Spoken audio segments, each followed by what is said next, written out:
When you drive into Holguín, you don't have to look far to realize sugarcane is a major crop in this province. You'll see it along the way.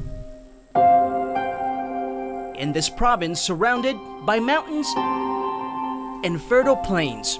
But as we leave the farm areas and head into Holguín, the city, things naturally change. It's called the City of Parks. A total of 5 in the historical center of town, and people use each one of them for all types of reasons. In the morning, mainly to lay back and relax. It's before the daily hustle starts, but later in the day,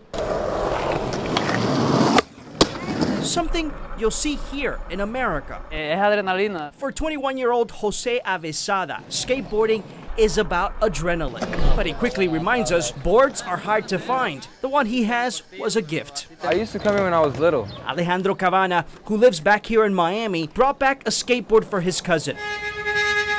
Across the street, upstairs, watching it all, these 3 young women, who we find out were on a small break, but the break is over.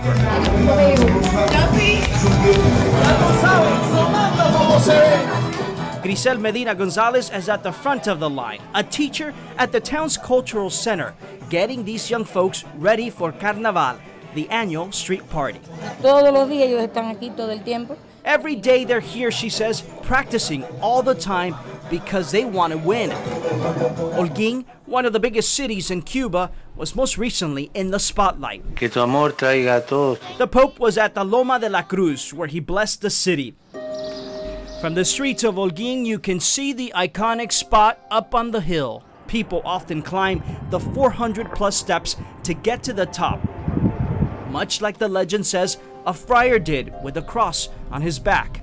When you get to the top, you can see candles and flowers, signs of promises left behind by those who came up, looking for help from above.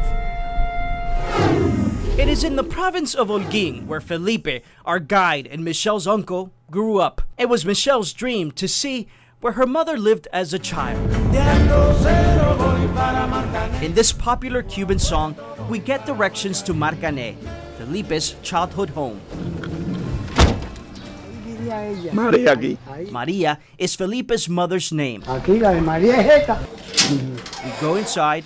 The house, like Felipe described, is tiny. He shows us a spot where his mother would tie him to the wall so he wouldn't take off. Me iba desde temprano. I would leave the house early in the day and wouldn't return till 9 or 10 at night. Eso de ser travieso no quitaba de que yo fuera con ella bueno. Felipe breaks down, tells me he was good to his mother. Todo el dinero que buscaba se lo daba a ella. All the money I made, I would give to her, he says. He was about 9 or 10 years old at that point. In the kitchen, Felipe reminds us they lived here more than a decade. Es aquí donde vivían cuando mami se fue.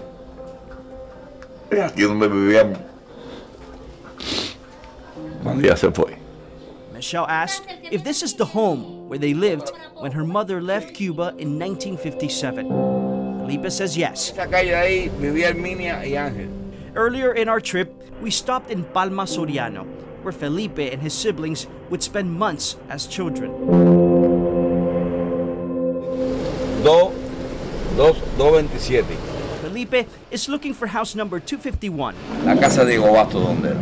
The 2 men go back and forth. Creo que esta era la casa. Felipe thinks this is the house he would visit as a child. Our producer, Michelle, also looking for her father's childhood home, calls her dad in Miami. Quickly, we realize the man who was simply helping us find the house knew Michelle's father and grandparents. Soy hija de Freddy. I'm Freddy's daughter, she tells him. We hit the jackpot. Back in Marcané, at Felipe's childhood home, he recalls this is the room where his siblings were born. A total of 9 children. A rough childhood, deep in poverty, but his loving parents made it all bearable. In Holguín, we have another mission of a personal nature. in a town 23 miles northeast of the province capital called Rafael Freire. Aquí nació Dale. This is the house. Este era el cuarto de abuela y abuelo. Inside, we get a tour, then visit with Rina Guerrero Peña. Nunca he visto a William en persona. She tells me she has never met William in person. Sabe un poquito, pero no. William is William Damas, our chief photographer here at Local 10. His mother is Rina's only surviving sister. William asked us to visit the family he has never met. He wanted us to see his mom's childhood home, where she played, where she grew up. Wanted to see his relatives, especially his grandmother, 100-year-old Georgina Peña Ochoa. When we visited, her frail body was bedridden. She no longer talked, barely ate. William wanted us to take with us a video message. Hola familia. Me parece que los tengo a ellos aquí. It's like they're here, she tells us. Aunque no me conozcan, yo los quiero. Even though I don't know them personally, I love them, she says, and every night I pray for them. Es muy difícil explicar.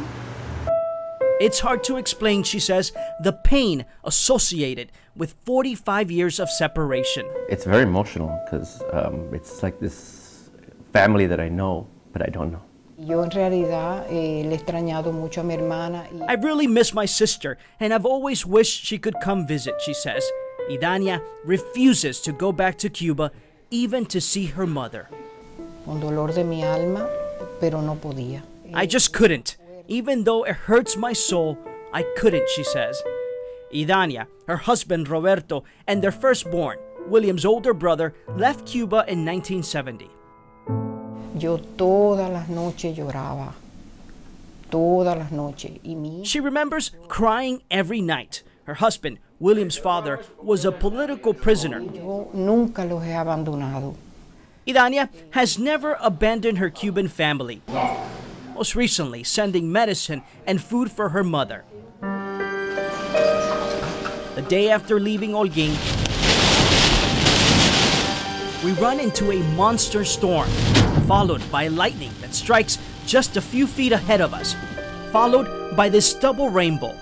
Then a call that William's grandmother had died the day after our visit. Es bien fuerte haber resistido. For a family so united and so loving, Idania says not seeing each other for 45 years has been rough. Idania did get to see the images of her dying mother we brought back. As heartbreaking as that is, one thing is certain. La esperanza nunca la perdemos. Reina says they will never lose hope that one day they will see each other again. Up next, hitching a ride in Las Tunas, like any place on the island, can be challenging. Then, in Trinidad, meet a retiree who scrapes by on her pension. Plus, a stop in Bennystown, the city of Cienfuegos, when we return.